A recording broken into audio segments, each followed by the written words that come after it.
gün belə bir maraqlı məsələnin həllindən sizinlə bir yerdə baxacağıq. Elektron X, Z müstəvisində şəkildə oxla göstərilmiş istiqamətdə bir cism sahəsində dairə və orbit üzrə hərəkət edir. Maqnit sahəsinin induksiya vektoru hansı istiqamətdədir? Deməli, burada biz deyirik. Baxın, burada biz bilirik ki, çevlərin hər zaman mərkəzinə qüvvə yönəlir, yəni buna Lorentz qüvvəsi deyil.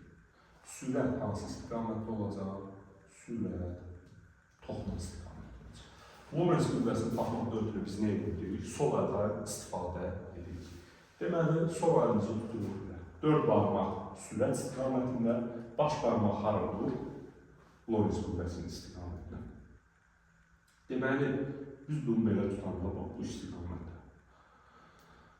Burada görürük ki, yəni bu X olanda nə idi? B xətləri nə edir? Bizim ovcumuza daxil olur. Yəni, induksiya vektoru hansı istiqamətdədir? Bu istiqamətdə. Düzdürmü? Amma, baxın diqqətlə yedirəm. X-dırsa, B xətləri nə edir? Bizim ovcumuza daxil olur.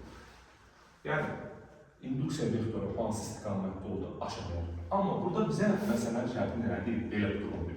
Elektron deyirsə, induksiya vektoru aşağıya, yəni tərəfdirsə, deməli, bu ox aşağıya tərəfdirsə, elektron olduğuna görə tam nə olacaq? Əksi. Yəni, B xətləri hara olacaq? Yuxarıya doğru olacaq. Yəni, Y oxu istiqamətində cavab etmiş olacaq. Növbəti videolarda görüşəndə sağ olun.